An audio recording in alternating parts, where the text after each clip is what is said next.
पैरों में ढील हो जाना, दाद, खाज, खुजली जैसी समस्याएं आज के समय में नॉर्मल हो चुकी है। आज खाज की थी, खाज मेरे सारे दवाई ले ली, आराम नहीं आया मेरे। मैं आदमपुर के द केयर हॉस्पिटल में आपको लेकर आई हूँ। ये हॉस्पिटल की अगर मैं बात करूँ तो एक ही छत के नीचे सारी की सारी सुविधा रहने वाली है। तो मेरे को लाभ है गया, मेरे को आराम है गया है। और सबसे बड़ी बात क्या है कि एक कोर्स है जो हिसार के सिर्फ और सिर्फ 5 स्पेशलिस्ट डॉक्टर के द्वारा किया गया है, जिनमें से एक डॉक्टर हैं जिनका नाम है पारुल गर्ग। वो यहाँ पर अपनी जो सारी की सारी सुविधाएं हैं प्रोवाइड करवा रही हैं।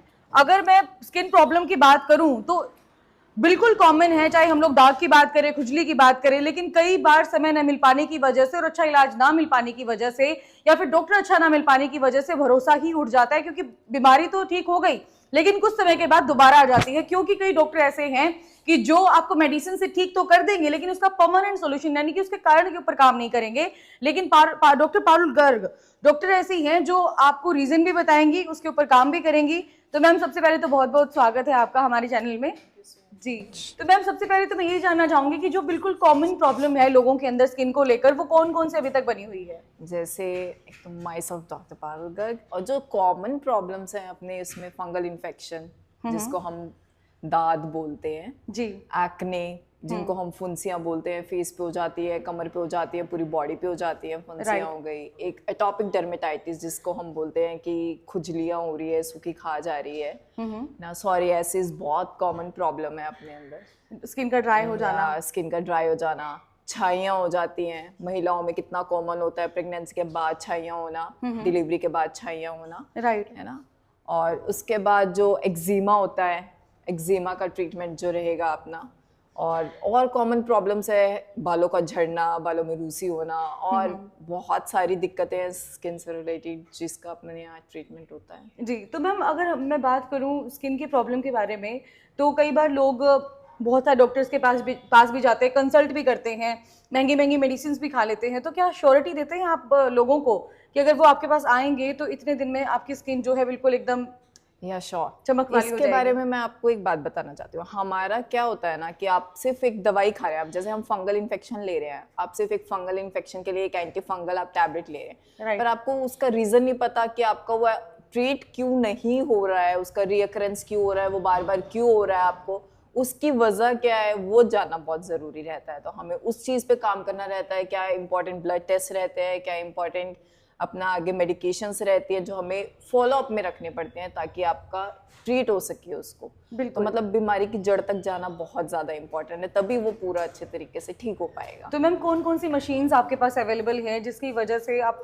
जिसके बदौलत जो है लोगों का आप इलाज करती हैं और जल्द से जल्द भी लोगों का इलाज हो जाए? वो सब अपना आएगा एस्थेटिक के अंदर। एस्थेटिक जैसे अपने छाइयाँ ठीक करना है, उसके लिए सबसे फॉरमोस्ट इम्पॉर्टेंट पेशेंट को काउंसिल करना बहुत ज़रूरी रहता है कि पेशेंट इतना कॉन्फिडेंस में आ जाए कि उसके अंदर इतना वो हो जाए कि वो उस चीज़ को लेकर के अपना दिमाग में सेट कर ले कि हाँ ये चीज़ ठीक हो सकती है। उसके लिए हम जैसे पहले स्किन केयर के बारे में, उसका डेली लाइफस्टाइल के बारे में, उसके आगे अपने पास बहुत सारी मशीन्स है, जैसे कार्बन लेज़र पील्स हो गई, अपना केमिकल पीलिंग्स हो गई, माइक्रो नीडलिंग रेडियो फ्रिक्वेंसी हो गया, CO2 कार्बन स्विच लेज़र हो गया, हाइड्रा फेशियल्स हो गए, एंड देन मिलाज एक्स ट्रीटमेंट होता है, देन PRP फेस हो गया। उन सब से रिलेटेड अपन पेशेंट को काउंसिल करते हैं, देन उसको बताते हैं कि इन सब चीज़ों से आपका ये सब ठीक। जैसे मैम लेज़र ट्रीटमेंट के बारे में आपने बताया, तो क्या मैं ये जान सकती हूँ आपसे कि जैसे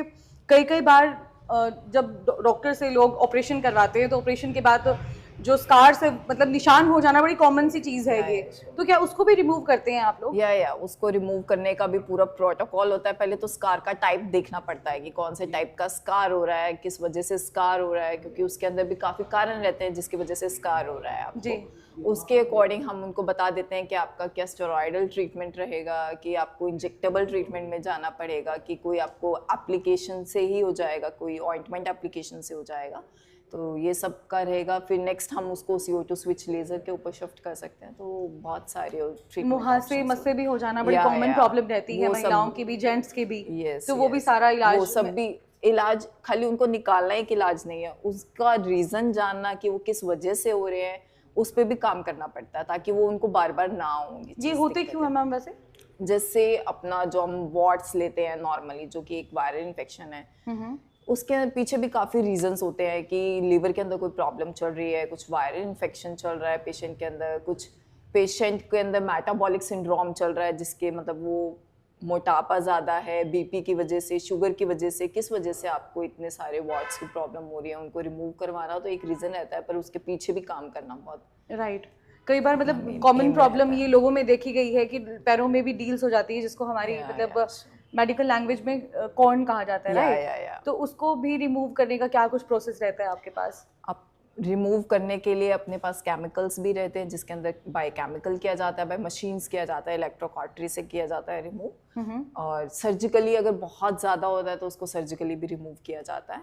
और इससे रिलेटेड हमारा ये रहेगा कि उस जो रहता है वो तो ठीक है, उसको रिमूव किया जाता है बाय प्रोसेस, एंड देन जो कॉर्न रहता है उसके लिए वो कॉर्न बना क्यों, फुटवेयर्स की वजह से बनता है या उसने कुछ काफ़ी लॉन्ग डिस्टेंस वॉक की है उसकी वजह से बन रहा है, कांटा भी चला गया या कांच चला गया उसकी वजह से भी शायद, है ना? हाँ जी। तो उसकी वजह से भी कॉर्न्स हो सकते हैं, तो उस पर भी काम किया जाता है कि ताकि पेशेंट को प्रिकॉशंस के बारे में भी बताया जाए कि वो रिकरेंस ना हो। मैम जैसे कई बार लोग कहते हैं कि हेल्दी लाइफस्टाइल रखो तो आपकी स्किन भी बहुत ज़्यादा हेल्दी रहती है, बट गाँव के अंदर तो नो डाउट 90% जो लोग हैं वो हेल्दी खाना खा रहे होते हैं, खेत से वो अपनी मूली लेकर आ रहे हैं, सब्जियां लेकर आ रहे हैं, खेत से ही वो अपना अनाज लेकर आ रहे हैं, उनको क्यों प्रॉब्लम हो जाती है फिर स्किन की? प्रॉब्लम हो रही है, वो स्किन केयर नहीं कर रहे हैं, धूप में काम कर रहे हैं, पर सनस्क्रीन नहीं इस्तेमाल करके, सनस्क्रीन का उनको सनस्क्रीन का लग रहा है कि ये दवाई है, but this is a protection for your skin, है ना? तो मतलब अंदर से स्किन साफ करने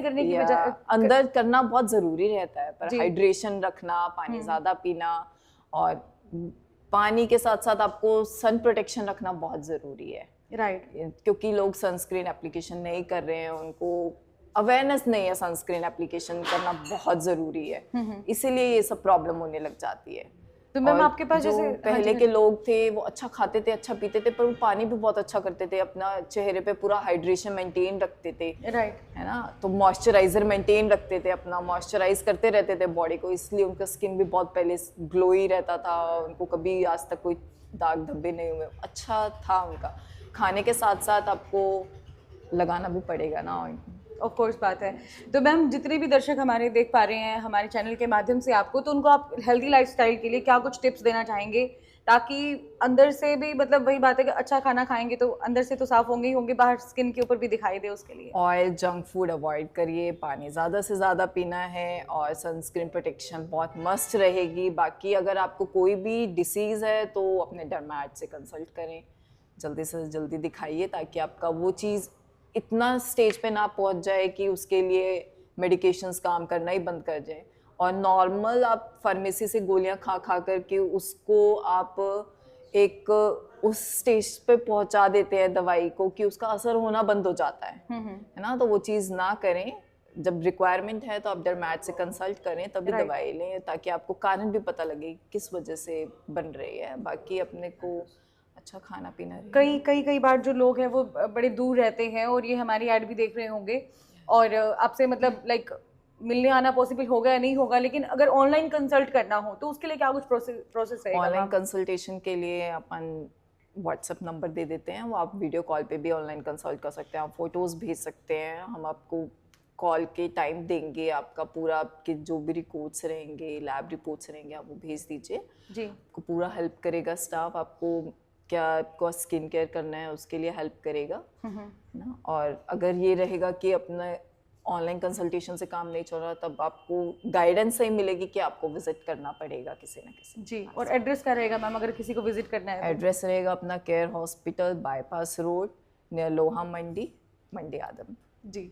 तो आदमपुर से अगर ये वीडियो देख रहे हैं तो ज़रूर से ज़रूर विजिट करना। अगर आपको स्किन की कोई भी प्रॉब्लम है या फिर आप एक ही छत के नीचे किसी तरीके का कोई भी इलाज चाहते हैं तो भी आप यहाँ पर विजिट कर सकते हैं। मैम बहुत ज़्यादा एक्सपीरियंस्ड है और एक्सपीरियंस के हिसाब से मतलब बोलने के तरीके से आप पहचान सकते हैं कि किस जो स्किन की प्रॉब्लम है वो भी इन्होंने बहुत ही डीपली आपको समझाई है। और कोई भी प्रॉब्लम है, चाहे दाद की है, खाज की, खुजली की है, जो मेडिकल लैंग्वेज में जिसको सोराइसिस भी कहते हैं, और भी बहुत सारी प्रॉब्लम्स हैं, तो उसका भी अगर आपको इलाज करवाना है वो भी परमानेंट, तो केयर हॉस्पिटल पर आप एक बार विजिट जरूर करें। और बाकी अगर आपको ऑनलाइन कंसल्ट करना है तो नंबर मैं प्रोवाइड करवा ही रही हूँ। इसके साथ ही कोई क्वेरी है, कोई डाउट है तो दिए गए नंबर पर आप कॉन्टैक्ट करें, और विजिट करना है तो आदमपुर के केयर हॉस्पिटल में ज़रूर विजिट करें।